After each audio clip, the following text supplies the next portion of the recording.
नमस्कार दोस्तों, आप लोगों का फिर से स्वागत है आपके अपने channel one exam dot in पर।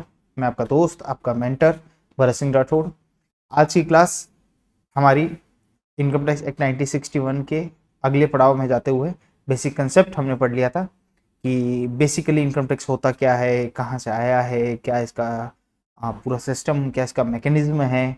ये हमने लास्ट वाली क्लास में पूरा पढ़ लिया था। ठीक है, इसके साथ आज की क्लास में उसी में अगला पड़ाव अपन लेते चल रहे हैं और पहला ही है residential status and scope of total income. यानी हमें ये देखना है कि जो असेसी का डेफिनेशन भी बताया था मैंने, टैक्स पेयर जिसका हम टैक्स कैलकुलेट करने जा रहे हैं।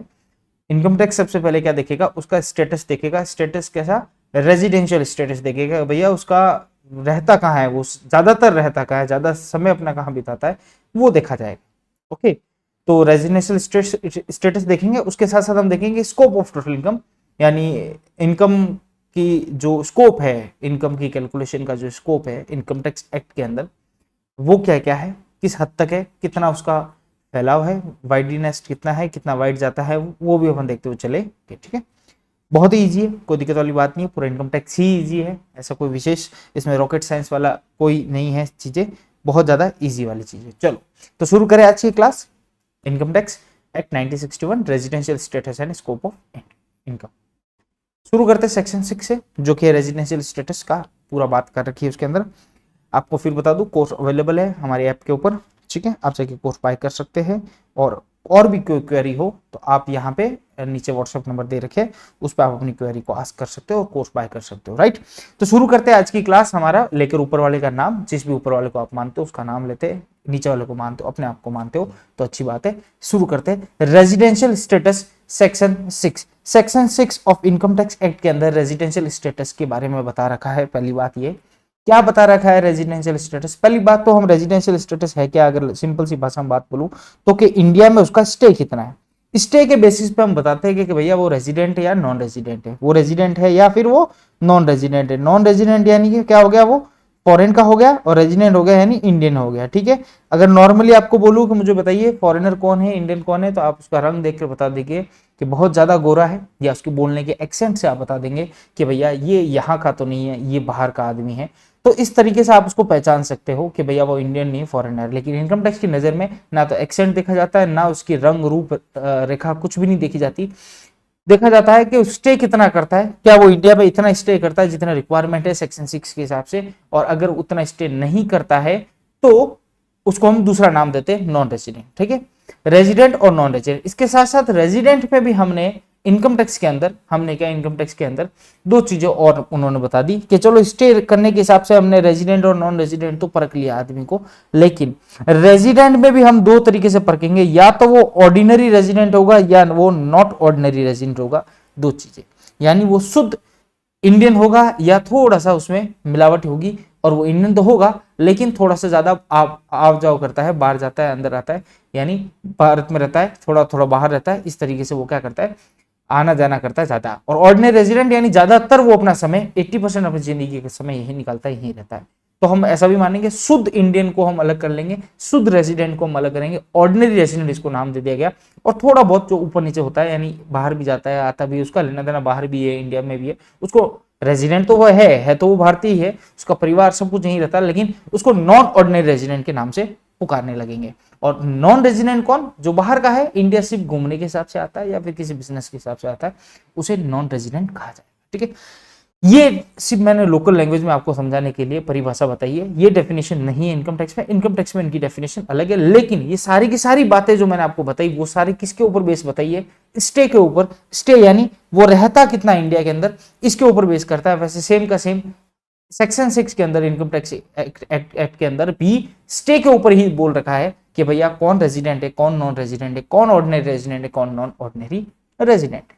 ओके, तो सारी चीज किसके आजू बाजू घूमेगी, स्टे। जो बेसिक चीज मैं आपको समझाना चाह रहा हूं वो क्या है, स्टे। यानी हमें देखना है स्टे इन इंडिया कितना है, उसी के बेसिस पे पता चल जाएगा कि वो भैया क्या है, उसका स्टेटस क्या है, वो देख लेंगे। ठीक है, चलो शुरू करते हैं अब अपनी असली भाषा, जो इनकम टैक्स की भाषा है, जो लैंग्वेज है उसको। The incident of tax of any assessee depends upon his residential status under this act। इस एक्ट के अंदर जैसा भी रेजिडेंशियल स्टेटस होगा वो वहीं पे ही पता चलेगा कि उसका इंसिडेंट ऑफ टैक्स कैसा है, यानी उससे किस प्रकार का कर लिया जाएगा, किस प्रकार का टैक्स लिया जाएगा। अच्छा सर, सवाल ये उठता है कि सर पहली बात तो स्टेटस हम देखते ही क्यों है, हम किसी का स्टेटस देखते ही क्यों, रेजिडेंशियल स्टेटस क्यों देखते हैं हम? तो स्टेटस इसलिए देखते हैं ताकि पता चले कि उससे टैक्स किस रेट में लेनी है। अगर वो फॉरेन का है तो फॉरेन के हिसाब से, अगर इंडियन है तो स्लैब रेट लगा के पता तो चले भैया आदमी कैसा है, उसका इंसिडेंट ऑफ टैक्स प्लस उसका इंसिडेंट ऑफ टैक्स क्या वो इंडिया में कमा रहा है, नॉन फॉरेनर है, सॉरी फॉरेनर है, नॉन रेजिडेंट है, इंडिया में आके कमा रहा है तो हम उतना ही टैक्स लेंगे जितना इंडिया में उसने कमाया। उसने पर्सनल जितना कमाया हमें उससे मतलब नहीं कहीं पे भी। लेकिन कोई ऑर्डिनरी रेजिडेंट है तो उसका इंडिया में जितना उतना पैसा कमाया उसको तो टैक्स लेंगे। इसके अलावा फॉरेन में भी अगर वो कोई इनकम अर्न करता है तो उसके ऊपर भी टैक्स की लायबिलिटी बन जाएगी। तो इंसिडेंट ऑफ टैक्स को डिसाइड करने के लिए हम रेजिडेंशियल स्टेटस देखते हैं। यही सेक्शन 6 बोलती है कि रेजिडेंशियल स्टेटस देखने का मुख्य कारण है इंसिडेंट ऑफ टैक्स को पता करना, राइट। पहली बात तो ये समझ में आई। दूसरी बात जो भी मैंने बताई आपको, स्टेटस कैसे देखा जाएगा, स्टेटस हमेशा देखा जाएगा उसके स्टे के हिसाब से, यानी वो कहाँ कितना रुकता है उस हिसाब से उसका स्टेटस चेंज होता जाएगा। क्या सर एक बार स्टेटस बन गया, आधार कार्ड बन गया, जिंदगी भर वही रहेगा? नहीं भैया, जिंदगी भर वही आधार कार्ड नहीं रहेगा, वही यहाँ पे स्टेटस नहीं रहेगा। इस साल का यानी इस प्रीवियस ईयर का क्या स्टेटस है, अगले प्रीवियस ईयर में जरूरी ये नहीं कि वो इस बार ऑर्डिनरी रेजिडेंट है, अगली बार वो एनआर हो सकता है या एनओआर हो सकता है, ठीक है। तो हर साल का देखा जाएगा, एक साल का नहीं देखा जाएगा। हर साल में उसका स्टेटस चेंज हो सकता है और कईयों का नहीं होता है, ठीक है। चलो तो शुरू करते हैं ऊपर वाले का नाम लेके। रेजिडेंशियल स्टेटस, एक तो हमें देखना है इंडिविजुअल और एचयूएफ का, यानी इंडिविजुअल आप और मैं, इंडिविजुअल और एचयूएफ हिंदू अनडिवाइडेड फैमिली का। मैंने बताया था हिंदू अनडिवाइडेड फैमिली इंडिविजुअल के हिसाब से ही चलता है, क्योंकि एचयूएफ में क्या होता है, कर्ता होता है, और हम कर्ता का स्टेटस देख लेंगे तो हमें पता चल जाएगा एचयूएफ का स्टेटस क्या है, यानी कर्ता किस तरीके से, कर्ता अगर फॉरेनर आदमी है तो एचयूएफ को नॉन रेजिडेंट भी घोषित कर देंगे, ठीक है। चलो आगे देखते हैं, मैं एक एक का अपन देखेंगे कैसे उनका देखा जाता है, अभी सिर्फ समझो बात को। इंडिविजुअल और एचयूएफ का स्टेटस देखा जाएगा, और बाकी बचे हुए सारे, चाहे वो फर्म हो, एओपी हो, लोकल अथॉरिटी हो, कंपनी हो, एजीपी हो, जो भी है सारे, ठीक है, इन सब का अलग से स्टेटस देखा जाएगा। जब मैं इंडिविजुअल और एचयूएफ का कहता हूं तो दो तरीके के हो सकते हैं, वो रेजिडेंट हो सकता है या फिर वो नॉन रेजिडेंट हो सकता है। सेम फर्म, एओपी, कंपनी भी क्या हो सकती है, रेजिडेंट हो सकती है और नॉन रेजिडेंट, यानी इंडियन, फॉरेनर कुछ भी हो सकती है, रेजिडेंट अपने यहाँ की, नॉन रेजिडेंट यहाँ पे पूरा रेजिडेंट उसका नहीं हो, बाहर भी स्टे होता हो, ठीक है। वैसे वैसे इंडिविजुअल एचयूएफ क्या हो सकता है, रेजिडेंट और नॉन रेजिडेंट। लेकिन याद रखना रेजिडेंट में भी फिर हम उसको दो पार्ट करेंगे, जो भी मैंने बताया आपको, वो या तो होगा ऑर्डिनरी रेजिडेंट, उसके स्टे के ऊपर डिपेंड करेगा, या फिर वो हो जाएगा नॉट ऑर्डिनरी रेजिडेंट हो जाएगा। लेकिन फर्म, एओपी, लोकल अथॉरिटी और कंपनी के आगे कोई पड़ाव होता है क्या, नहीं होता है, वो हमेशा या तो रेजिडेंट होंगे या नॉन रेजिडेंट होंगे। ऑर्डिनरी, नॉन ऑर्डिनरी के अंदर उनको अलग से हम डिवाइड नहीं करते। इंडिविजुअल और एचयूएफ को किया जाता है, लेकिन दूसरे किसी की भी जो पर्सन है डेफिनेशन में, उन पर्सन को सिर्फ रेजिडेंट या नॉन रेजिडेंट के रूप में ही हम आकलन करते हैं, उनका कैलकुलेशन करते हैं, उनका स्टेटस को देखा जाता है, ठीक है। तो याद रखना individual HUF, resident, non resident हो सकता है। रेजिडेंट में भी दो चीजें, ऑर्डिनरी या नॉन ऑर्डिनरी, याद रखने का सिंपल तरीके भी मैं आपको बताते हुए चलो सबसे पहले स्टार्ट करते थे रेजिडेंशियल स्टेटस ऑफ इंडिविजुअल। ये समझ में आ गया, बाकी सब समझ में आ जाएगा। Residential status of individual, individual का रेजिडेंशियल स्टेटस कैसे देखा जाता है। An individual is said to be resident, वो कब रेजिडेंट इन इंडिया माना जाएगा, in any previous year if he satisfy, अगर वो सेटिस्फाई कर दे क्या, any one of the following condition, दी गई हुई निम्नलिखित कंडीशंस में से कोई एक कंडीशन अगर वो सेटिस्फाई कर दे, क्या कर दे, एनी वन, ध्यान रखना मेरी बात को, एनी वन है ना, ये बातें याद रख दी, सब याद हो जाएगा। इंडिविजुअल को कब देखा जाएगा, उसका स्टेटस कैलकुलेशन कैसे किया जा सकता है कि निम्नलिखित दी गई हुई कंडीशन में से, तो फॉलोइंग कंडीशन में से कोई भी एनी वन, एक कंडीशन को फॉलो करते, सेटिस्फाई कर दे, तो वो क्या माना जाएगा, रेजिडेंट माना जाएगा, इंडिया का क्या माना जाएगा, रेजिडेंट माना जाएगा। चलो देखते हैं क्या क्या कंडीशन है। दो कंडीशन आपके सामने है। पहली क्या, he has been in India during the previous year for a total period of 182 days, 182 दिन या उससे अधिक इंडिया में रहा हो पिछले साल, प्रीवियस ईयर, जिस प्रीवियस ईयर की हम बात कर रहे हैं उस प्रीवियस ईयर में 182 दिन, 182 डेज या उससे अधिक, यानी करीबन 6 महीने हो गए, ठीक है। तो 182 दिन या उससे अधिक इंडिया में रहा हो, पहली कंडीशन तो ये। बीच में लिखा है और, यानी पहली ये है, या फिर ये नहीं होती कंप्लीट आपसे तो दूसरी वाली कर लो। दूसरी वाली क्या है, he has been in India during the 4 year immediately preceding the previous year for a total period of 365 days or more, पिछले 4 साल में, कौन से पिछले 4 साल, जिस प्रीवियस ईयर से हम बात कर रहे हैं, जिस प्रीवियस ईयर की हम बात कर रहे हैं, ये प्रीवियस ईयर है हमारा, जैसे कि हमारा प्रीवियस ईयर 21-22 समझ लो, इसके लगातार 4 साल, 1 2 3 4, 4 साल क्या हो जाएंगे, 20-21, 19-20, 18-19 और 17-18। इन 4 सालों में जस्ट प्रीवियस ईयर के इमीडिएटली प्रीसीडिंग, इमीडिएटली यानी जस्ट पीछे के 4 सालों में 365 दिन या उससे अधिक इंडिया में रहा हो, 365 दिन या अधिक उसको इंडिया में, 4 सालों में मिलाकर 365 दिन रहना चाहिए, ठीक है। 4 सालों में 365 दिन या अधिक इंडिया में रहा हो। खाली ये कंडीशन पूरी करने से काम चलेगा नहीं, बीच में क्या साइन लगा हुआ, प्लस का साइन लगा हुआ, यानी एंड, यानी एंड। इसके साथ साथ एक कंडीशन और पूरी करनी पड़ेगी, क्या, he has been in India for at least 60 days in the relevant previous year, यानी 21-22 में तो 60 दिन इंडिया में रहना ही चाहिए, एटलीस्ट 60 डेज तो इंडिया में रहना ही चाहिए, एक बात तो ये।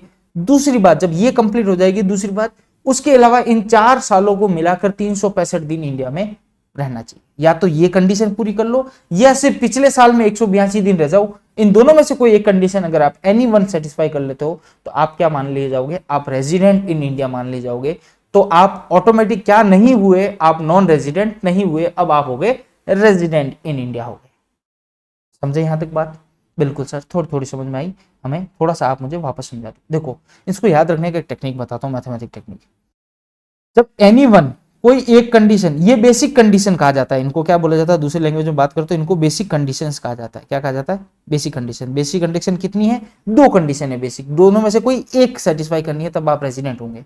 दोनों में से एक क्या है? एनी वन, दोनों में से कोई एक करनी है। क्या क्या कंडीशन है बेसिक दोनों में से एक? कि भैया पिछले साल 182 दिन रह जाओ, या तो आप कितने 182 डेज रह जाओ, 182 डेज रह जाओ, या फिर दूसरी कंडीशन क्या है, पिछले 4 साल में 365 दिन रह जाओ, पिछले 4 सालों में 365 डेज रह जाओ। वापस लिखता हूं इसको, पिछले 4 सालों में 365 दिन रह जाओ। उसके साथ साथ खाली इतने करने से काम चलेगा क्या? नहीं, प्लस का निशान है, प्लस 60 डेज और आपको वहां पर रहना पड़ेगा। यानी 2 कंडीशन हो गई, या तो पिछले साल प्रीवियस ईयर में 182 दिन रह जाओ, या फिर प्रीवियस ईयर में 60 दिन रह रहे हो, प्लस आ रहा है इसमें, हाँ, प्लस 60 डेज रह रहे हो, प्लस उसके साथ साथ पिछले 4 सालों में आपको 365 दिन और रहना है भारत में। अगर पिछले 4 सालों में 365 दिन प्लस पिछले साल 60 दिन रह जाओ तो ओके है, अगर नहीं है तो 182 दिन रह जाओ। इन दोनों में से कोई, और दोनों में से कोई एक, दोनों कंडीशन सेटिस्फाई करना नहीं जरूरी है, दोनों में से कोई एक सेटिस्फाई कर ली अगर आपने, तो भैया आप क्या मान लिए जाओगे? आप मान लिए जाओगे रेजिडेंट इन इंडिया। यानी इंडिविजुअल के लिए, रेजिडेंट मानने के लिए ये 2 कंडीशन है, दोनों में से कोई एक आप उसको सेटिस्फाई कर लो। 182 दिन पिछले साल, या पिछले साल 60 दिन प्लस पिछले 4 सालों में 365 दिन आप इंडिया में रह। ठीक है, ये हो गया रेजिडेंशियल स्टेटस ऑफ इंडिविजुअल, यानी अब आप रेजिडेंट माने गए इन दोनों में से एक कंडीशन फॉलो करते ही। ओके, ठीक है, आगे चलते हैं। इसमें कुछ एक्सेप्शंस है, 2 ऐसे केसेस है जहां पे आपको दूसरा ऑप्शन मिलता ही नहीं है। यानी एक तो हुआ 182 डेज, और दूसरा ऑप्शन क्या है? 4 सालों में 365 दिन प्लस पिछले साल 60 दिन। यही है, मैथमेटिकल याद रखो तो ऐसे ही याद रखोगे, 4 सालों में 365 दिन प्लस पिछले साल में 60 दिन।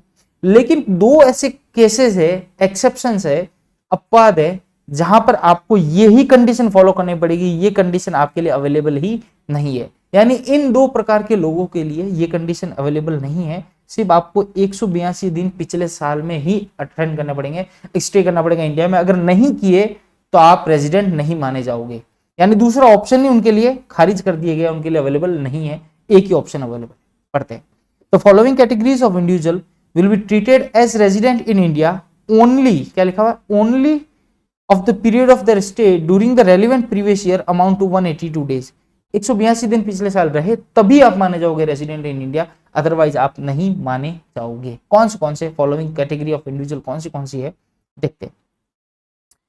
इंडियन सिटीजन, क्या इंडियन भारतीय नागरिक हो, who lives India during the relevant previous year, Bharat छोड़ के जाता है पिछले relevant previous year as a member of crew of Indian ship. Indian ship होता है, उसके क्रू मेंबर होते हैं, इंडियन शिप के क्रू मेंबर होते हैं जो शिप पे काम करते हैं। वो जाते हैं 6-6 महीने 8-8 महीने, आते नहीं इंडिया वापस। उनका पूरा राउंड होता है, चक्कर होता है, दूरी होती है, कई बार 3 महीने 4 महीने ऐसे।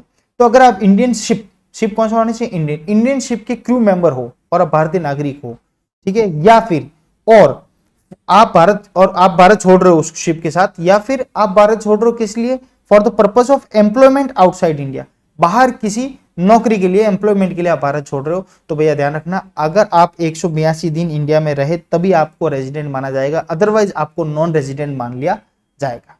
यानी क्रू मेंबर हो गए इंडियन शिप के और बाहर एम्प्लॉयमेंट ढूंढने जा रहे हैं, ठीक है, ये दोनों एक ही कंडीशन में। दूसरा देखते हैं, फिर भारतीय नागरिक, इंडियन सिटीजन, या फिर यहां पे लिखा हुआ person of Indian origin, Indian origin के पर्सन। इंडियन ओरिजिन के पर्सन कौन होते हैं, इंडियन ओरिजिन के पर्सन वो होते हैं जो भारत के बंटवारे से, अखंड भारत, जब भारत का बंटवारा हुआ, बंटवारे से पहले, उनके आजादी से पहले उनके बाप दादा कोई भी अगर भारतीय हो और उसके बाद वो बाहर चले गए हैं और अब वहां पे उनके बच्चे और बड़े हो गए हैं और वहीं रह रहे वो, तो उनको इंडियन ओरिजिन का कहा जाएगा। जैसे कि कटरीना कैफ हो गई, ठीक है, जैसे कि और भी कई है जो बहुत है, जैसे क्रिकेटर भी है कई सारे जिनके बाप दादा बाहर रहते थे और इंडियन थे, फिर वो बाहर ही शिफ्ट हो गए, इंग्लैंड में रह गए या कहीं पे रह गए, वहां से फिर वो क्या हो गए, वहां के हो गए नागरिक, वहां के हो गए, लेकिन इंडियन ओरिजिन के माने जाएंगे। तो या तो इंडियन सिटीजन हो या ऐसे पर्सन जो इंडियन ओरिजिन के हो, हु बीइंग आउटसाइड इंडिया, जो बाहर रहते हो, कम्स ऑन अ विजिट, जो भारत विजिट पे आते हो, during the relevant previous year, पिछले साल आते ना, कई बार बाहर रहते हैं, कटरीना कैफ विजिट पे आ गई भारत, इंडियन ओरिजिन की रहती, बाहर या बाहर की नागरिकता है, लेकिन इंडिया पे विजिट पे आई है, तो भैया आप ऐसा भी, आपको भी, आपके लिए भी क्या नहीं है, आप भी रेजिडेंट नहीं माने जाओगे जब तक आप 182 दिन अटेंड कर लो, इंडिया में रह लो। अगर 182 दिन स्टे कर लिया इंडिया में, 6 महीने से ज्यादा स्टे कर लिया, तो आप इंडिया के रेजिडेंट माने जाओगे, अन्यथा आप माने नहीं जाओगे।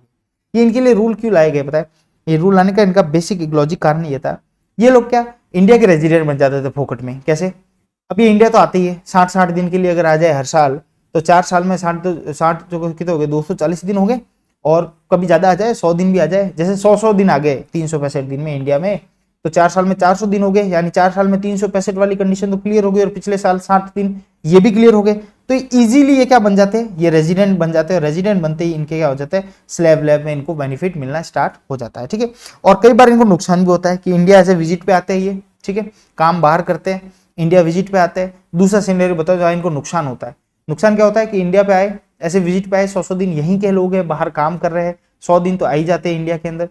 अगर वो इंडिया में आ भी गए तो इस रूल के हिसाब से क्या हो गए, वो रेजिडेंट हो गए। रेजिडेंट हो गए तो इंडिया में कमाई हुई इनकम प्लस इंडिया से बाहर कमाई हुई इनकम भी इनके लिए इंडिया में टैक्सेबल हो जाएगी।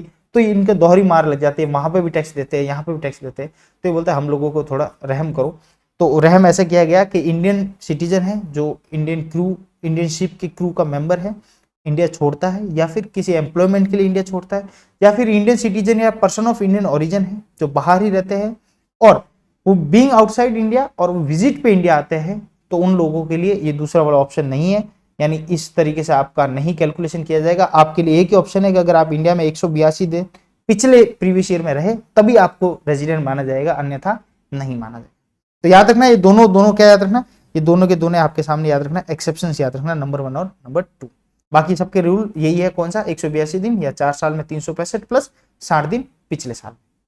ओके, यहां तक कोई प्रॉब्लम नहीं सर। अब रेजिडेंट तो हो गया, इसकी लड़ाई तो खत्म होगी कि भाई आप रेजिडेंट हो नॉन रेजिडेंट हो, इस बात की चर्चा तो समाप्त हो गई। लेकिन अब आप रेजिडेंट के साथ ऑर्डिनरी रेजिडेंट हो के नहीं या नॉट ऑर्डिनरी रेजिडेंट हो, इसकी लड़ाई कैसे पूरी की जाए।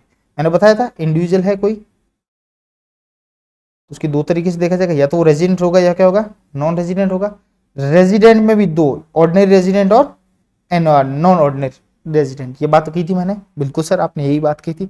अब यहां तक का तो क्लियर हो गया हमें, दो कंडीशन है, 182 दिन पिछले साल या फिर 4 साल में 365 दिन प्लस 60 डेज। मैं रटा दूंगा तुम्हें, ऐसे बार बार बोल बोल के रटा दूंगा, आप निश्चिंत रहो, सारी चीजें रटाऊंगा मैं, सेक्शन में भी रटाऊंगा जो रटने लायक होगी। एक तो ये कंडीशन होगी, इससे रेजिडेंट और नॉन रेजिडेंट होने का पता चल गया। अब रेजिडेंट में भी जो रेजिडेंट में सिलेक्ट होगा, यहाँ पे पहले यहाँ पे सिलेक्ट होना पड़ेगा, बेसिक कंडीशन एक फॉलो करनी पड़ेगी। सिलेक्ट हो गए, अब आपके अंदर से लड़ाई होगी कि भैया हम में से शुद्ध भारतीय कौन है और अशुद्ध भारतीय कौन है, ऐसे समझाने के लिए नाम ले रहा हूं, ऐसे सारे भारतीय है। ऑर्डिनरी रेजिडेंट कौन है और नॉन ऑर्डिनरी रेजिडेंट कौन है, इसकी बात की चर्चा होगी आप लोगों के सामने।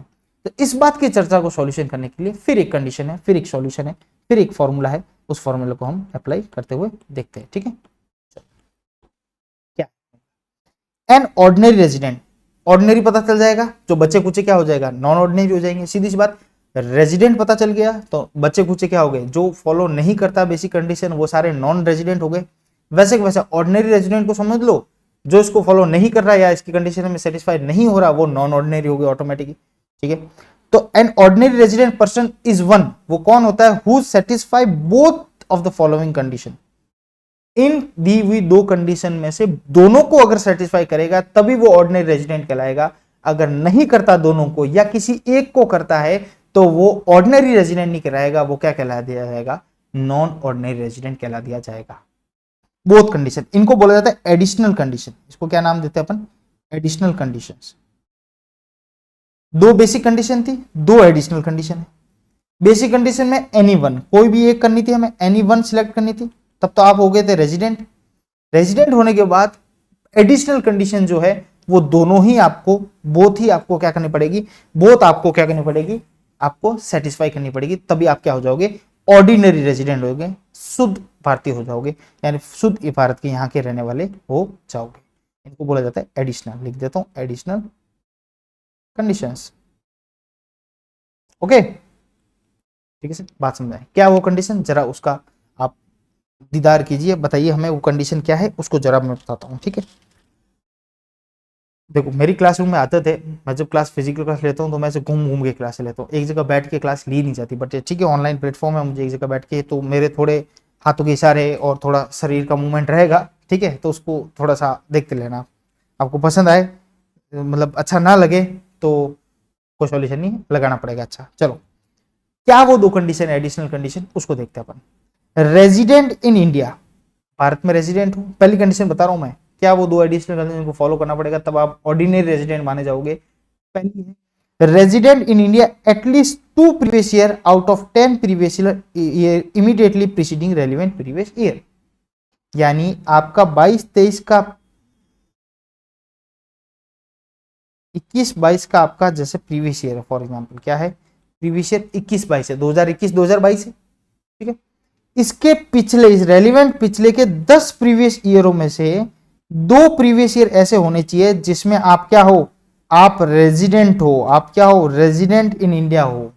रेजिडेंट कब होंगे, जब वो दो कंडीशन में से कोई एक कंडीशन फॉलो होगी, 182 दिन या 4 साल में 365 दिन प्लस 60 दिन पिछले साल में। तो आज से पिछले 10 सालों में से 10 प्रीवियस ईयर में से 2 प्रीवियस ईयर, कम से कम 2 प्रीवियस ईयर ऐसे हो जिसमें आप क्या हो, एटलीस्ट 2 प्रीवियस ईयर जिसमें आप क्या हो, रेजिडेंट इन इंडिया हो। नंबर एक प्लस, खाली उससे काम चल जाएगा नहीं, बहुत कंडीशन फॉलो करनी पड़ेगी, बिल्कुल सर। दूसरी कंडीशन, तो कंडीशन क्या है हमारे सामने, stay during 7 previous year immediately preceding, फिर 21-22 से पिछले 7 साल की बात कर रहे हैं, 7 प्रीवियस ईयर में से कितना स्टे होना चाहिए, preceding relevant previous year should be 730 days और मोर, पिछले 7 प्रीवियस ईयर में से 730 दिन या अधिक आप क्या होना चाहिए, स्टे इन इंडिया होना चाहिए, आपका क्या होना चाहिए, स्टे इन इंडिया होना चाहिए। क्या है, वापस समझते हैं, वापस इसको अच्छी तरीके से समझते हैं। दो कंडीशन मैं बता चुका हूं, दो कंडीशन क्या है उसको मैं वापस एलोबरेट कर रहा हूं।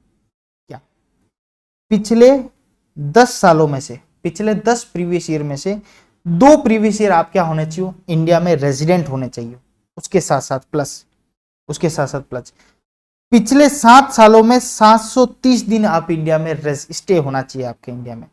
अपने पहले बेसिक कंडीशन पढ़ी थी, उसमें क्या था, पिछले 4 सालों में 365 दिन होना चाहिए प्लस पिछले साल 60 होना चाहिए, दो कंडीशन थी, तो दोनों जुड़वा थी, दोनों को ही फॉलो करना पड़ेगा। यहाँ पे दो जुड़वा कंडीशन क्या है, यहाँ पे पिछले 10 प्रीवियस ईयर में से 2 प्रीवियस ईयर इंडिया में होने चाहिए रेजिडेंट, प्लस दूसरा एक से काम चल जाएगा नहीं, अगर एक करते हो तो आप नॉन ऑर्डिनरी माने जाओगे, ऑर्डिनरी नहीं माने जाओगे, प्लस दूसरी क्या, पिछले 7 सालों के अंदर 730 दिन आपका क्या होना चाहिए, इंडिया में स्टे होना चाहिए। अगर ये दोनों कंडीशन आपकी एडिशनल कंडीशन बोथ अगर क्या हो जाती है, आपकी सेटिस्फाई हो जाती है, तो भैया आप रेजिडेंट तो हो ही गए थे, कोई दिक्कत नहीं थी, इस पे तो हमने सवाल ही नहीं उठाया।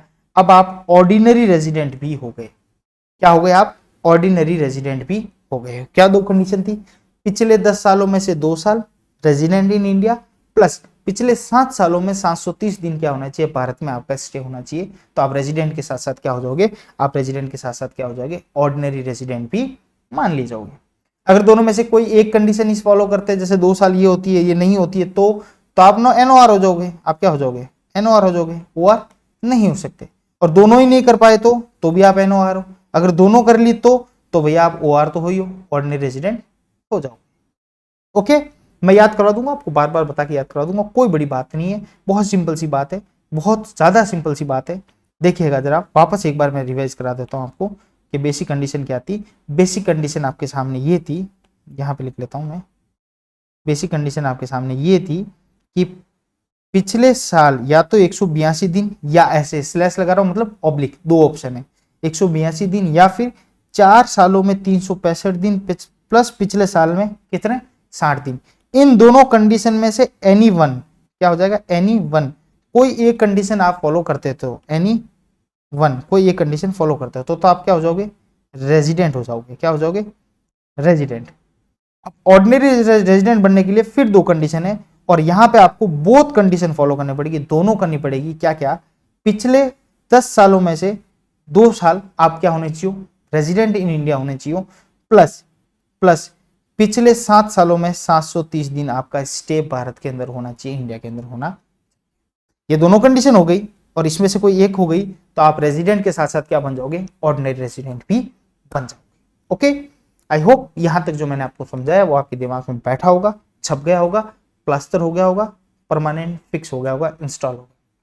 चलते आगे, कोई दिक्कत हो तो आप मुझे जरूर पूछ सकते हो। मेरे टेलीग्राम चैनल पे भी है, टेलीग्राम पे भी मेरा ग्रुप बना हुआ है मेरे नाम से, आप वहां पे भी जाके आप मैसेज डाल सकते हो, प्लस ये व्हाट्सएप नंबर तो है ही आपके सामने, और ऐप में भी चैट बॉक्स है, वहां पे भी आप डाल सकते हो कोई भी क्वेरी। ठीक है, आई होप यहां तक रेजिडेंशियल स्टेटस ऑफ इंडिविजुअल आपको दिमाग में बैठा हो। अब बात करते हैं residential status of HUF, Hindu undivided family का रेजिडेंशियल स्टेटस क्या है, उसके बारे में आप थोड़ी वार्तालाप करते, थोड़ी चर्चा करते। तो वो क्या, पहली बात तो वही, उसको रेजिडेंट और NR इन दोनों में फर्क करना पहले देख लेते हैं कि रेजिडेंट कब होगा, NR कब होगा, फिर ऑर्डिनरी नॉन ऑर्डिनरी तो आगे की बात है, पहले रेजिडेंट तो देख लेते हैं। ठीक है, वो रेजिडेंट कब होगा, HUF Hindu undivided family resident कब मानी जाएगी, जब उसका control and management, when it's control and management of its affairs, उसके अफेयर्स यानी कंपनी, उसके HUF के जितने भी काम कारोबार है, कामकाज है, उनका कंट्रोल और मैनेजमेंट कहां हो, सिचुएटेड होली, या तो पूरा का पूरा या पार्टली या उसका आधा भारत में। अगर थोड़ा भी अगर भारत से कंट्रोल और मैनेजमेंट हो रहा है या पूरा भारत से कंट्रोल और मैनेजमेंट हो रहा है तो उसे क्या माना जाएगा, रेजिडेंट HUF माना जाएगा। क्या माना जाएगा, रेजिडेंट HUF माना जाएगा। अगर ये कंट्रोल और मैनेजमेंट आउटसाइड इंडिया है, भारत के बाहर से है, पूरा का पूरा होना चाहिए, क्योंकि पार्टली तो अगर इंडिया में हो गया, पार्टली इंडिया में हो गया, पार्टली बाहर का हो गया तो भी इंडियन रेजिडेंट माना जाएगा। अगर पूरा का पूरा होली इंडिया के बाहर है तब वो क्या मान लिया जाएगा, वो नॉन रेजिडेंट HUF मान लिया जाए। सिंपल सी बात क्या याद रखनी, कंट्रोल और मैनेजमेंट कहां है भैया तुम्हारा बता दो, क्या भारत में पूरा है तो आप HUF हो, रेजिडेंट हो, क्या आधा भारत में आधा बाहर है तो भी आप रेजिडेंट हो, कोई दिक्कत वाली बात नहीं है, क्या पूरा बाहर है तो आप नॉन रेजिडेंट हो, बात खत्म। यहां से तय हो गया कि वो क्या है, वो HUF रेजिडेंट हो गया। अब हम ये देखेंगे कि वो रेजिडेंट तो है, उसके साथ साथ क्या वो ऑर्डिनरी रेजिडेंट है या नॉन ऑर्डिनरी रेजिडेंट है, दो बातें देखी जाएगी, क्या वो ऑर्डिनरी रेजिडेंट है, क्या वो नॉन ऑर्डिनरी रेजिडेंट है। ठीक है, ये दो बातें देखी जाएगी। कैसे पता करेंगे कि वो ऑर्डिनरी और नॉन ऑर्डिनरी है, तो सिंपल सी बात जो मैंने शुरू से बता रहा हूं, उसके कर्ता को पकड़ लो। उस HUF का जो कर्ता है, जो कर्ता भरता है, उसका जो HUF का जो कर्ता है, जो मेन मुख्य लीडर है, उसका हम स्टेटस देख लेंगे। उसके ऊपर जैसे इंडिविजुअल के ऊपर जो रूल्स रेगुलेशन लगाए थे वो सेम के सेम उसके ऊपर लगा देंगे, और जैसे उसके ऊपर लगाए तो वो पता चल जाएगा वो पास हुआ या फेल हुआ, या ऑर्डिनरी रेजिडेंट मानेंगे या नॉन ऑर्डिनरी रेजिडेंट। इफ कर्ता ऑफ रेजिडेंट HUF, पहली बात तो रेजिडेंट तो ऐसे तय होगा, ऐसे तय होगा रेजिडेंट या नॉन रेजिडेंट। अब तय हो गया रेजिडेंट, उसके बाद ऑर्डिनरी या नॉन ऑर्डिनरी कैसे तय किया जाए, तो उसके कर्ता को पकड़ेंगे। इफ द कर्ता of resident HUF satisfy both the additional conditions, वो जो मैंने अभी एडिशनल कंडीशन बताई थी क्या थी, फटाफट बताइए वापस, कि पिछले 10 सालों में से 2 प्लस पिछले 7 सालों में 730 दिन भारत में स्टे होना चाहिए। ये दोनों ही कंडीशन अगर वो करता सेटिस्फाई कर ले, as applicable as in case of individual, individually जो एप्लीकेबल है उसके लिए, then it will be resident and ordinary resident और otherwise non ordinary resident. Same individual के लिए जो लागू था वही हमने कर्ता के लिए लागू कर दिया। अगर कर्ता वो दोनों कंडीशन को सेटिस्फाई कर लेता है तो वो रेजिडेंट तो था ही, उसके साथ साथ वो HUF को हम क्या मान लेंगे, ऑर्डिनरी रेजिडेंट HUF मान लेंगे। अन्यथा दोनों में से एक करता है या दोनों नहीं करता एडिशनल तो क्या मान लिया जाएगा, HUF रेजिडेंट था ही, लेकिन रेजिडेंट एंड या but not ordinary resident, ordinary resident नहीं माना जाएगा। क्या दो कंडीशन, पिछले 10 सालों में से 2 प्लस पिछले 7 सालों में 730 दिन भारत में स्टे होना चाहिए। ओके, यहां पे बात खत्म होती है residential status of HUF. Individual और एचयूएफ की हमने बात कर ली। अब तो आगे क्या है, रेजिडेंशियल स्टेटस हमें देखना है कि फर्म एओपी बीओआई का क्या है, कंपनीज का क्या है, और लोकल अथॉरिटी और एजीपी जो आर्टिफिशियल जुरिडिकल पर्सन होता है उनका क्या है। तो सीधी सी बात हम क्या देखेंगे, इनका कंट्रोल और management of it affair. Firm AOP BOI की सीधी सी बात कर तू, इनका भी कंट्रोल और मैनेजमेंट अगर होली पूरा या पार्टली, पूरा या आधा, थोड़ा बहुत भी अगर इंडिया में है तो वो क्या हो जाएगा, वो रेजिडेंट होगा, अदरवाइज वो क्या हो जाएगा, नॉन रेजिडेंट हो जाएगा। वो सेम रूल जो एचयूएफ का पढ़ाया था मैंने, वो सेम का सेम यहाँ पे मैं आपको बताते चल रहा हूँ। इसका फर्म एओपी भी है, क्या याद रखना है, कंट्रोल और management. Same local authority AOP, इसका भी क्या याद रखना है, कंट्रोल और मैनेजमेंट ऑफ इट्स अफेयर। यानी अगर वो होली और पार्टली, अगर होली और पार्टली इंडिया में, इन इंडिया है, अगर इंडिया में है तो क्या हो जाएगा, रेजिडेंट हो जाएगा, अदरवाइज वो नॉन रेजिडेंट हो जाएगा। ये सेम का सेम जो है वो दोनों, इन दोनों के लिए भी लागू है। बात करते कंपनी की, क्या कंपनी का स्टेटस कैसे पता करेंगे। तो पहली बात, कंपनी का स्टेटस वो रेजिडेंट कब मानी जाएगी, देख लो, बाकी सब केस में वो नॉन रेजिडेंट ही रहेगी। रेजिडेंट कब मानी जाएगी, या तो वो इंडियन कंपनी है, क्या है इंडियन कंपनी। इंडियन कंपनी की डेफिनेशन में बता चुका था बेसिक कॉन्सेप्ट के अंदर कि इंडियन कंपनी कौन सी होती है, ठीक है। तो वो या तो इंडियन कंपनी है सीधी सीधी, अगर इंडियन कंपनी है तो उसको पूछने की जरूरत नहीं, बामन को पूछने की जरूरत नहीं, वो इंडियन कंपनी है तो वो रेजिडेंट इन इंडिया ही मानी जाएगी। और दूसरी बात, अगर इंडियन नहीं है, डोमेस्टिक है या फॉरेन भी हो सकती है, तो हम उसकी क्या देंगे, इट्स पोएम इन इंडिया। वो पोएम इंडिया में गा रही है कि नहीं गा रही। पोएम गा रही मतलब कोई पोएम नहीं गा रही, पोएम का मतलब हो गया place of effective management, place of effective management. भैया सारे के सारे नोट्स, ये आपको मैं थोड़ा सा झलक दिखा दूं नोट्स की। सारे के सारे नोट्स आपके अवेलेबल है अपने ऐप पर। इस तरीके के डिटेल में सारी चीजें मैंने वहां पे दे रखी है, तो आपको कोई दिक्कत की जरूरत नहीं। यहाँ पे देखो समझाने के लिए पीपीटी है, पीपीटी में थोड़ी चीजें शॉर्ट होती है, लेकिन वहां पे मैंने एक एक चीज, चाहे एचयूएफ हो चाहे नहीं हो, उनके बारे में सारी चीज मैंने आपको अच्छी तरीके से समझा रखी है वहां पे, ठीक है। ओके, तो नोट्स आपके अवेलेबल है ऐप पर। चलो, तो कंपनी रेजिडेंट कब होगी, जब वो इंडियन कंपनी है तब तो रेजिडेंट है ही। उसके अलावा उसको पोएम देखेंगे हम, यानी प्लेस ऑफ इफेक्टिव मैनेजमेंट, यानी क्या देखेंगे हम, place of effective management, effective management यानी POEM, poem, place of effective management. यार आपको दिख ही नहीं रहा वहां पे, नहीं, यहां पे लिख लेता हूं मैं, प्लेस ऑफ इफेक्टिव मैनेजमेंट, ठीक है। दो जगह तो लिख दिया फिर भी नहीं दिख रहा आपको, POEM, पोएम, ठीक है। तो अगर ये पोएम इंडिया में है, यानी place of effective management India में है, देन आफ्टर भैया वो इंडियन कंपनी होगी। अगर नहीं है ये दोनों कंडीशन, यानी वो इंडियन कंपनी नहीं है, दोनों अलग अलग है, इंडियन कंपनी है तो पोएम देखने की आवश्यकता नहीं है, अगर इंडियन कंपनी नहीं है तो पोएम यानी प्लेस ऑफ इफेक्टिव मैनेजमेंट देखने की आवश्यकता है। अगर वो इंडिया में है then Indian company, resident company, अगर इंडिया में नहीं है तो वो नॉन रेजिडेंट कंपनी मानी जाएगी। ओके, यहां तो कोई समस्या नहीं सर, यहां पे भी हमारी बात खत्म। अब बात करते हैं हमारी किसकी, स्कोप ऑफ, ये क्या हो गया, ठीक है, स्कोप ऑफ टोटल इनकम की बात करते हैं। यहां तक रेजिडेंशियल स्टेटस चैप्टर खत्म हो चुका है। अब चैप्टर स्टार्ट होता है स्कोप ऑफ टोटल इनकम, जो दोनों एक ही चैप्टर का पार्ट, ठीक है। स्कोप ऑफ टोटल इनकम यानी टोटल इनकम का स्कोप क्या है उसके बारे में बात करते हैं। कौन डील करता है इसको करता है सेक्शन 5। रेजिडेंशियल स्टेटस को कौन डील करता है, इसको करता है सेक्शन 6। और charging section of income tax, अगर मैं सवाल पूछ लूं कि इनकम टैक्स की डेफिनेशन कहां दे रखी है, कौन से सेक्शन में दे रखी है, तो सेक्शन 4 जो मैंने आपको पढ़ाई थी, तो सेक्शन 4 में इनकम टैक्स की डेफिनेशन होगी, सेक्शन 5 में स्कोप ऑफ टोटल इनकम हो गया, यानी टोटल इनकम का स्कोप क्या रहेगा, और 6 के अंदर रेजिडेंशियल स्टेटस हो गया। तो 5 को पढ़ते हैं, 6 और 4 पढ़ चुके हैं। सेक्शन 5 क्या बोलता है, provide the scope of total income of N assessee depends upon 3 important consideration. 3 important consideration के ऊपर डिपेंड करता है कि असेसी यानी जो टैक्स पेयर है उसका टोटल इनकम का स्कोप हम क्या देखेंगे, यानी कहां कहां हम उसको स्कोप को हम मानेंगे। सबसे पहला हम देखेंगे उसका रेजिडेंशियल स्टेटस क्या है, क्या देखेंगे हम, रेजिडेंशियल स्टेटस। अगर भारतीय है, अगर इंडियन रेजिडेंट है और ऑर्डिनरी इंडियन है तो उसकी सारी इनकम को इंडिया में टैक्सेबल किया जाएगा।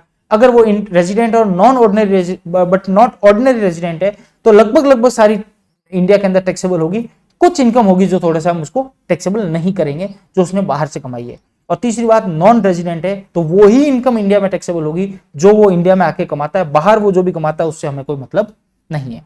तो हम 3 पॉइंटों पे, बेसिकली 3 पॉइंटों पे डिपेंड करेंगे कि कौन सी इनकम को हम टैक्सेबल करेंगे, उसी को बोला जाता है स्कोप ऑफ टोटल इनकम। पहली बात, उसका रेजिडेंशियल स्टेटस को देखेंगे, हम उसको समझेंगे, जो सेक्शन 6 के अंदर हमने अभी पढ़ा है, जस्ट आगे पढ़ा है, उसको समझेंगे। दूसरी बात, द प्लेस ऑफ एक्रूवल और रिसिप्ट ऑफ इनकम, यानी वो जगह जहां पे इनकम रिसिप्ट हुई या कमाई गई, एक्रूड की गई, कमाई गई ऑफ, चाहे वो एक्चुअल हो चाहे वो डीम्ड हो। क्या होता है एक्चुअल डीम? एक्चुअल तो आपको बताइए, एक्चुअल में जो कमाई है, एक्चुअल में रिसिप्ट की है।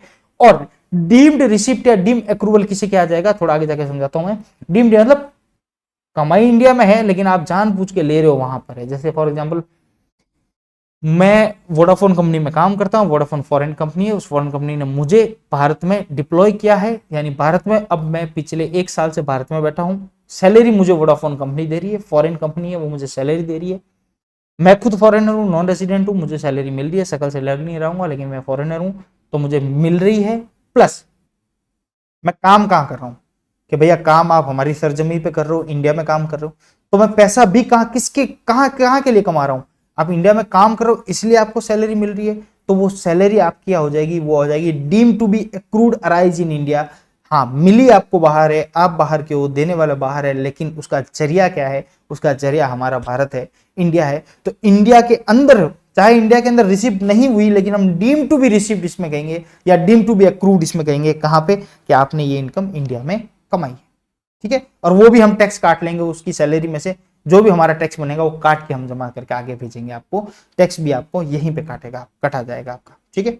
तो दूसरी बात, the place of accrual receipt, के वो सर्विस दी है, वो इनकम दी है, उसकी जगह क्या है, and the point of time eight which the income has accrued और रिसिव्ड, किस पॉइंट ऑफ टाइम में, यानी किस साल की पैसा दे रहा है। जैसे कि मैंने बोला ये तो मेरे पिछले साल की सैलरी है साहब, इस साल की नहीं है, इस साल तो मैं अभी आया हूं, ये तो मेरे पिछले साल की सैलरी है, पिछले साल तो मैं ब्रिटेन में ही नौकरी कर रहा था। तो बोले ठीक है, यानी पॉइंट ऑफ टाइम देखेंगे कि किस समय की ये आपको पैसा मिल रहा है, उस समय आपने काम कहां किया था, भारत में किया था, तो भारत में टैक्सेबल होगा, ठीक है। तो तीन चीजें, पहली चीज स्टेटस देखेंगे हम, दूसरी चीज प्लेस देखेंगे, और तीसरी चीज पॉइंट ऑफ टाइम देखेंगे। सिंपल बात, स्टेटस देखेंगे उसका, यानी रेजिडेंशियल स्टेटस देखेंगे, फिर प्लेस देखेंगे और पॉइंट ऑफ टाइम देखेंगे, वो इनकम कमाने का पॉइंट ऑफ टाइम देखेंगे कि वो इनकम कब कमाई गई थी, किस प्लेस पे रिसीव हुई थी, और उसका स्टेटस क्या है। तीन मुख्य कंसिडरेशन कर देगा, तीन मुख्य पॉइंट है जो कंसिडर करेगा आपकी इनकम का स्कोप, ठीक है। चलते आगे, क्या है ये आपके सामने, क्या हो गया, ऊपर आपको दिख नहीं रहा होगा ना, आई होप, थोड़ा नीचे करके मैं दिखा देता हूँ, ठीक है। चलो देख लो, ये मेरे ख्याल से ऊपर कट रहा है ना थोड़ा, हाँ ये ऐसे करके दिखा देता हूँ, ठीक है। तीन चीजें, पहली बात यहाँ पे इनकम दे रखी है मैंने, रेजिडेंट एंड ऑर्डिनरी रेजिडेंट यहाँ पे दे रखा है, यहाँ पे resident and NOR non ordinary resident दे रखा है, और यहाँ पे नॉन रेजिडेंट दे रखा है, ठीक है। ये बॉक्स बना रखे, बाकी कोई बात नहीं है इसके अंदर, सिंपल सी बात है। चलो देखते हैं कौन सी इनकम किसके लिए टैक्सेबल हो, किसके लिए नहीं, वो सिंपल, ये सबसे इंपॉर्टेंट चार्ट है, इसको आपको याद कर लिया तो बात खत्म होगी, इस टेबल को याद कर लिया तो बात खत्म होगी। चलो पहली बात, रिसीव्ड और deem to be received in India, अगर कोई इनकम इंडिया में रिसीव हुई है या इंडिया में रिसीव मानी गई है, तो वो क्या, अगर वो बंदा रेजिडेंट एंड ऑर्डिनरी रेजिडेंट है तो उसके लिए क्या होगा, तो उसके लिए टैक्सेबल होगी। मैंने कहा था इस बंदे के लिए सारी इनकम टैक्सेबल होगी, सारी इनकम टैक्सेबल है, ठीक है। इस बंदे के लिए सारी, और इसके लिए सिर्फ इंडिया में आई हुई इनकम टैक्सेबल है। तो थोड़ा सा फर्क जो है ना वो इसमें है, जो मैं बता दूंगा, सिंपल सी बात, ठीक है। चलो, तो क्या deem to be receive India में टैक्सेबल होगी, इसके लिए भी टैक्सेबल होगी। इंडिया में तो रिसीव मिली है, इंडिया में या मानी गई है, मिली हुई या इंडिया में मिली है, तो भाई कोई दत्तर सिंह हो, चाहे दुनिया का कोई बड़ा डाकू हो, इंडिया में इनकम कमाई है तो आपको टैक्स देना पड़ेगा, चाहे आप नॉन रेजिडेंट, रेजिडेंट, NOR कुछ भी हो, आपको इंडिया में टैक्स देना पड़ेगा। दूसरी बात, अक्रूड और अराइज और deem to be accrued arise in India, क्या इनकम में अक्रूड यानी इनकम में काम करने की वजह से आपकी इनकम का जो सोर्स बना है, या इनकम में या इंडिया में काम करने की वजह से, या इंडिया में कोई एसेट है उसकी वजह से आपकी इनकम का स्रोत बना है, चाहे रिसीव कहीं पे भी हुई हो, लेकिन वो जरिया इंडिया है, अगर इंडिया है या डीम टू बी इंडिया है, तो भी आप कोई हो भले, टैक्सेबल तीनों केस में रहेगी, आपको इंडिया में टैक्स देना पड़ेगा।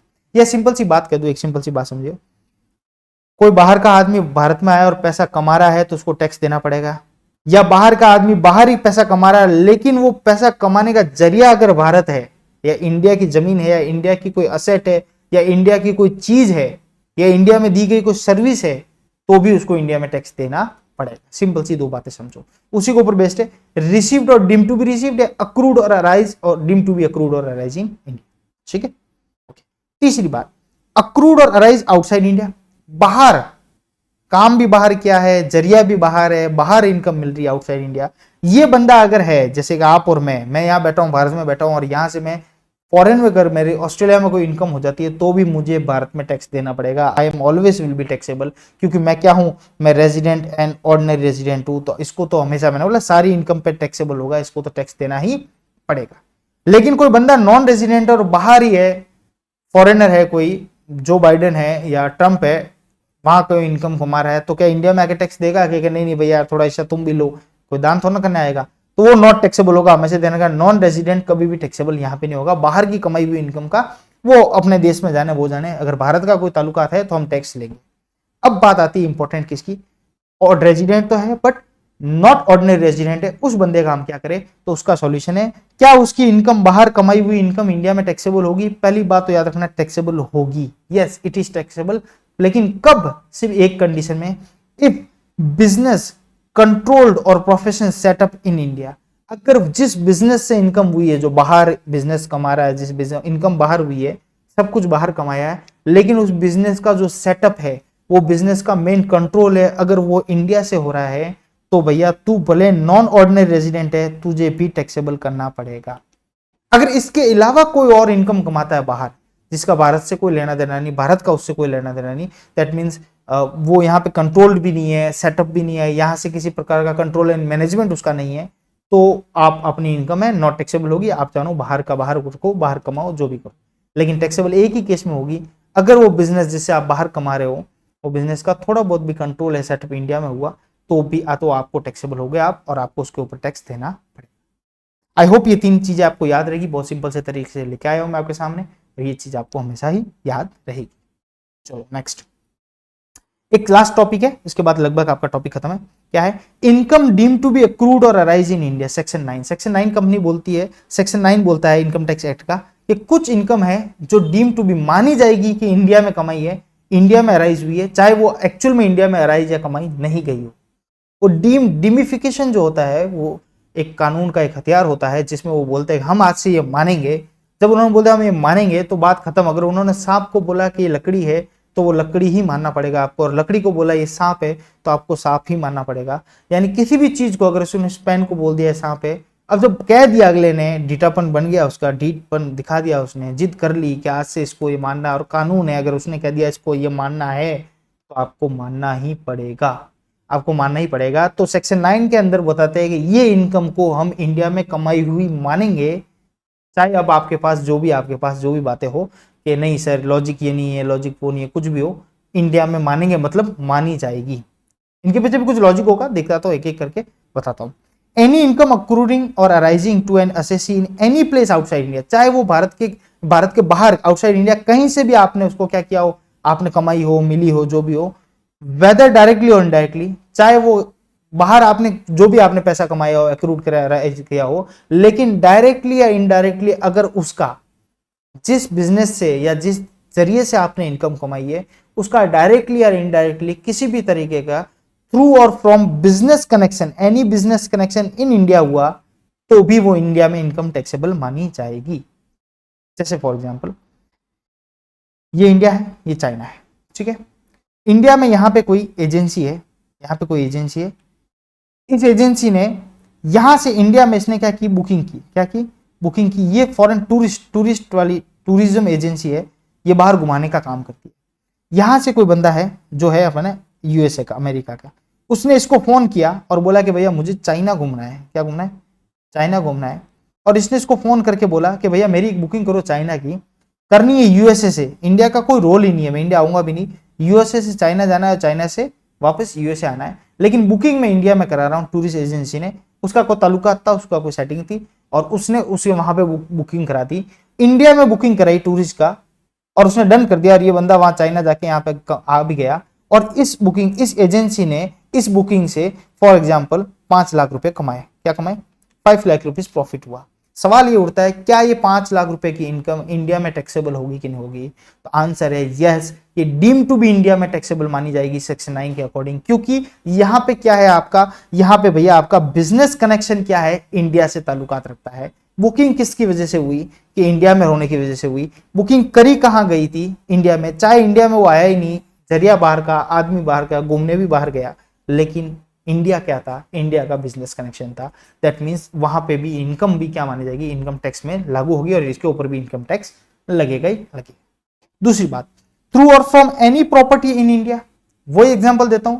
ये बैठा यहाँ पे बैठा है और इसने बोला, यूएसए के आदमी ने बोला कि भैया एक जमीन है, वो मेरी इंडिया में है, यूएसए में यहाँ पे कोई आदमी है और इंडिया में उसकी कोई, गुड़गांव में उसका कोई फार्म है, गुड़गांव में उसका कोई फार्म है, और यूएसए में बैठे बैठे आदमी ने चाइना वाले को वो फार्म क्या कर दिया, सेल कर दिया, बेच दिया।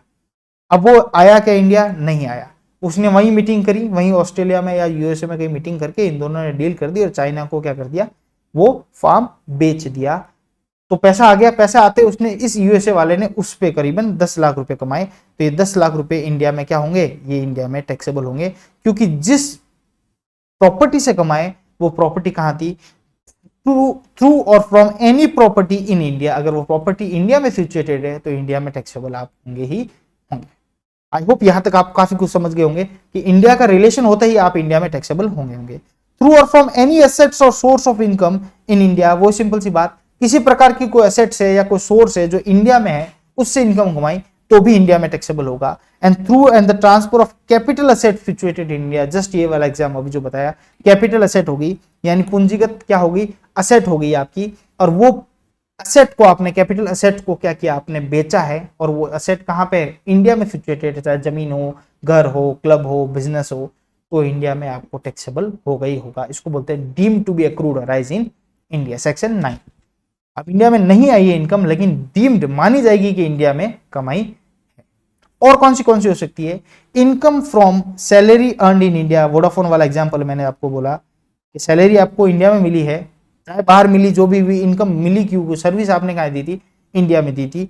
Income from service salary payable by the government for service render outside India. यहां से जो हमारे एम्बेसी के लोग होते हैं, जो एम्बेसडर्स होते हैं, हमारे राजदूत होते हैं, उनको उनकी 5-5 साल, 6-6 साल, 10-10 साल कहां पे होती है नौकरी, उनकी नौकरी होगी, जैसे फॉर एग्जांपल उसको यूएसए लगा दिया एम्बेसडर, 5 साल तक के लिए यूएसए के लिए डिप्लॉय है, वो वहीं रहेगा। सैलरी कौन दे रहा है, गवर्नमेंट दे रही है, इंडियन गवर्नमेंट दे रही है, उसको सैलरी दे रही है, तो टैक्स काट के देगी। वो बोलेगी यार ना तो मैं इंडिया में हूं, ना मैं इंडिया में सर्विस कर रहा हूं, मैं तो कर रहा हूं बाहर सर्विस, और मुझे पैसा दे रही है। अब वो सर्विस दे रही है, सर्विस पैसा दे कौन रही है, payable by the government, Indian government. तो इंडियन गवर्नमेंट दे रही है, दैट मीन्स इंडिया में आपकी क्या मानी जाएगी, इनकम मानी जाएगी। इंडिया में सर्विस दी है, सैलरी ली है, किसी से भी ली, तो भी इंडियन इनकम मानी जाएगी, और इंडियन की गवर्नमेंट ने दी है तो भी मानी इंडियन की ही जाएगी। ओके, ठीक है। तीसरी बात, dividend paid by Indian company outside India. अगर भारत के बाहर आउटसाइड इंडिया में इंडियन कंपनी किसी को डिविडेंड देती है तो वो भी इंडिया की इनकम मानी जाएगी। यानी वो डिविडेंड का, जैसे 10,000 रुपए डिविडेंड के पैसे आए, उसने कमाए अपने शेयर के ऊपर, बाहर गए आदमी, इंडियन कंपनी में इन्वेस्टमेंट किया, तो वो टैक्स कट के आएगा इंडिया से। माना जाएगा कि आपने, माना क्या जाएगा, जरूरी है, मानना ही है कि भाई इंडियन कंपनी से पैसा कमाया, यानी इंडिया का नाम आ गया, इंडिया का नाम हो गया, तो इंडियन को, गवर्नमेंट को आपको इनकम टैक्स देना पड़ेगा।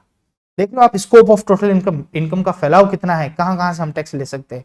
दूसरी बात, तीसरी बात, इंटरेस्ट इनकम होगी, रॉयल्टी इनकम होगी, और फी फॉर टेक्निकल सर्विसेज होगी। ये तीनों का एक छोटा सा एग्जांपल आगे बताता हूं। इंटरेस्ट का बताता हूं, सेम रॉयल्टी का भी रहेगा,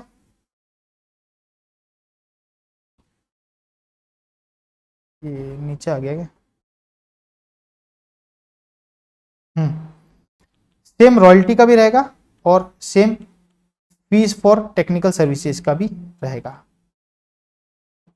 ठीक है, इसी की बेसिस पे तीनों का एक का बता देता हूं क्या है। Interest, an interest is deemed to be accrued arise in India if it is payable by. Interest income यानी पैसा उधार दिया, उस पर ब्याज का पैसा आया, इंटरेस्ट का पैसा आया, वो इंटरेस्ट का पैसा इंडिया में कमाया हुआ मानेगा। अगर वो इंटरेस्ट देने वाला कौन है, वो देने वाला अगर भारत की गवर्नमेंट है, यहाँ की सरकार है, द गवर्नमेंट, तो इंडिया में माना जाएगा। अगर पर्सन रेजिडेंट इन इंडिया है तो भी इंडिया में माना जाएगा। एग्जाम्पल समझिएगा, क्रिकेट से एग्जांपल समझाता हूं मैं आपको। अभी लेटेस्ट फॉरेनर कौन चल रहा है क्रिकेटर, कोई बॉलर, कोई अच्छा चल रहा है, कुछ चल रहा है क्या, नहीं चल रहा है अभी। किसका चल रहा है, वेस्ट इंडीज का, क्रिस गेल को दे लो, सब जानते लगभग। क्रिस गेल है वेस्ट इंडीज का, वेस्ट इंडीज का खिलाड़ी, ठीक है, रिटायर हो चुका है। क्रिस गेल ने क्या किया, क्रिस गेल ने लिया पैसा उधार, किससे लिया पैसा उधार, धोनी साहब से अपने, ठीक है। धोनी से क्या लिया, पैसा उधार लिया। क्रिस गेल ने धोनी से लिया पैसा उधार, कितना लिया, लिया भैया कुछ करीबन 1,00,000 रुपए। क्या भाई धोनी भाई 1,00,000 रुपए दो, मुझे जरूरत है, मैं आपको इसके ऊपर ब्याज दे दूंगा। और धोनी बोला भैया पक्का, झारखंडी बोला ब्याज तो मैं लूंगा ही लूंगा। कि ठीक है ब्याज ले लिया। कितना लोगे, कि साल का 10,000 रुपया मुझे ब्याज दे देना इसके ऊपर। कितना देना, 10,000। तो जस्ट उल्टा कर लेते केस, इसमें धोनी इनकम हमारा 10,000 रुपया धोनी को दे दिया, ठीक है धोनी की इनकम हो गई। जस्ट रिवर्स कर लेते अपन, क्रिस गेल के पास पैसा बहुत था और यहाँ पे धोनी नहीं, धोनी अपना फेवरेट है, धोनी को नहीं। ये देख लो आप, एक मिनट, ये क्रिस गेल, इनकम होनी चाहिए ना, या तो खर्चा हो गया क्रिस गेल का, उससे क्या इनकम लूंगा। एग्जाम्पल ऐसा होना जिसमें इनकम हो। क्रिस गेल है वेस्ट इंडीज का खिलाड़ी है, ठीक है। अब इस क्रिस गेल से, इससे लिए कितने, 1,00,000 रुपए उधार लिए। किसने लिए 1,00,000 रुपए उधार लिए, 1,00,000 रुपए उधार लिए अपने जडेजा ने, ठीक है। जडेजा अपने रविंद्र जडेजा है ना। रविंद्र जडेजा ने क्या बोला कि क्रिस भाई मेरे को 1,00,000 रुपए की जरूरत है, मुझे कोई घोड़ा वोड़ा खरीदना है, घोड़े का शौकीन बहुत है ये, तो घोड़ा वोड़ा खरीदा है, तो मुझे 1,00,000 रुपए दो, मुझे घोड़ा कम पड़ रहा है और 1,00,000 रुपए दे दो। कैसे बोला, दे तो दूंगा लेकिन ब्याज तो लूंगा मैं, ठीक है, कैरिबियन वाला हूँ मैं, ब्याज तो लेता ही हूँ। तो बोले ठीक है, कितना लोगे, कि 10,000 रुपए ब्याज लूंगा। तो ये 10,000 रुपया जो इंटरेस्ट का इनकम ले रहा है क्रिस गेल, ये इसकी क्या हुई, ये इनकम हुई। पहली बात तो ब्याज का पैसा इसकी क्या हुई, इनकम हुई। अब ये इनकम कमा रहा है, कमा किससे रहा है, रेजिडेंट इन इंडिया, यानी जो भारत का पर्सन है, रेजिडेंट है, उससे इनकम कमा रहा है, यानी रविंद्र जडेजा से कमा रहा है इनकम, ठीक है। तो क्या ये इंडिया में टैक्सेबल होगा, जब 10,000 रुपए रविंद्र जडेजा उसको देगा साल का ब्याज का, वो 10,000 में से जो भी टैक्स है वो कट कुटाकर उसको 7-8 हजार रुपए मिलेंगे। वो बोलेगा यार अपनी बात 10,000 की हुई है, तो मुझे 7-8 हजार रुपए दे रहा है, तो क्या यार भाई 2,000 रुपए तो टैक्स सरकार तो लेगी। अरे भाई क्यों लेगी यार, मेरा पैसा फॉरेनर पैसा, मैंने तेरे को दिया, तेरे से ब्याज। बोलेगा तूने इंडिया के आदमी से भी कोई इनकम कमाई है तो भी आपको क्या देना पड़ेगा, उसके ऊपर टैक्स देना पड़ेगा, मतलब इनकम टैक्स के दायरे में आता है। अगर ये 1,00,000 रुपया भारत की सरकार को देता है, वो तो क्या सरकार को देता है, यानी राजस्थान गवर्नमेंट को दे दिया या महाराष्ट्र गवर्नमेंट को दे दिया, और गवर्नमेंट उसको 10,000 रुपए देती है, तो टैक्स काट के देगी, क्योंकि साफ साफ लिखा हुआ है कि an interest is deemed to be accrued और अराइज इंडिया मानी जाएगी। अगर ये पेबल, वो इंटरेस्ट की इनकम कौन दे रहा है, वो अगर सरकार दे रही है तो इंडिया में मानी जाएगी, या इंडिया के किसी रेजिडेंट ऑफ इंडिया ने दी है, यानी इंडिया में रहने वाले भारतीय ने दी है, तो भी वो इंडियन इनकम मानी जाएगी और आपको उसके ऊपर टैक्स लगेगा ही लगेगा, बाकी का पैसा आपको मिल जाएगा, कोई दिक्कत वाली बात नहीं है, ठीक है। एक्सेप्शन, कुछ एक्सेप्शन दे रखा है, यानी कुछ अपवाद दे रखा है। क्या, payable in respect of any डेब्ट और money borrowed and used for the purpose of business और प्रोफेशन कैरिड आउटसाइड इंडिया और making any source outside India, it will not to be deemed to accrued arise in India. समझेगा मेरी बात। इसने बोला कि एक एक्सेप्शन अपवाद है, इस 10,000 रुपए टैक्स नहीं लगेंगे, इंडिया में नहीं मानूंगा, चाहे रविंद्र जडेजा को दिए। अगर वो जडेजा 1,00,000 रुपए लेके, इस 1,00,000 रुपए का क्या करता है, वो 1,00,000 रुपए लेकर वो ऑस्ट्रेलिया में क्या करता है, एक रेस्टोरेंट डालता है। क्या डालता है, कोई भी बिजनेस करता है, रेस्टोरेंट डालता है, और रेस्टोरेंट डालने के लिए वो 1,00,000 रुपए लेता है, यानी किसी प्रकार का डेप्थ या मनी बोरोड करता है किसी बिजनेस या प्रोफेशन के लिए, जो कैरिड आउटसाइड इंडिया, जो क्या होगी, कैरिड आउटसाइड इंडिया, इंडिया के बाहर होगी, या फिर कोई और सोर्स पैदा कर रहा है जो इंडिया के बाहर होगा, तो it will not to be deemed to be accrued arise in India, तो वो इंडिया में अराइज एक्रूड नहीं मानी जाएगी और 10,000 रुपए के ऊपर टैक्स नहीं दिया जाएगा। यानी क्रिस गेल की 10,000 की इनकम इंडिया की इनकम नहीं मानी जाएगी। शर्त क्या है कि वो 1,00,000 रुपया का पर्पस क्या हो, या तो कोई बिजनेस है, प्रोफेशन है, कोई भी सोर्स हो जो इंडिया के बाहर के लिए 1,00,000 रुपया ले रहा है, वहां इन्वेस्ट कर रहा है, इंडिया में इन्वेस्ट नहीं कर रहा है। बात समझ में नहीं, अदरवाइज सारा इंडिया में माना, यानी गवर्नमेंट ने दिया है, रेजिडेंट ने दिया है, तो इंडिया में टैक्सेबल होगा, इंडिया में deem to be accrued arise in India मानी जाएगी। एक केस में अगर वो पैसा इंडिया का आदमी अगर बाहर कोई बिजनेस करने के लिए पैसा ले रहा है, तो फिर इंडिया का कोई लेना देना नहीं, ठीक है। तीसरी बात, अब ये क्रिस गेल रविंद्र जडेजा को नहीं देखकर, एग्जाम्पल रविंद्र जडेजा को नहीं देखे क्रिस गेल किसको दे देता है, क्रिस गेल दे देता है शेन वॉटसन को दे देता है। किसको दे देता है, शेन वॉटसन को, ऑस्ट्रेलिया का खिलाड़ी, चेन्नई सुपर किंग के लिए खेल रहा था, अब इंजर्ड है, सॉरी रिटायर्ड भी हो गया, तो शेन वॉटसन को देता है फॉर एग्जाम्पल। वो कौन है, ऑस्ट्रेलिया का खिलाड़ी। अब दोनों फॉरेनर देखना, नॉन रेजिडेंट, क्रिस गेल भी नॉन रेजिडेंट, शेन वॉटसन भी नॉन रेजिडेंट।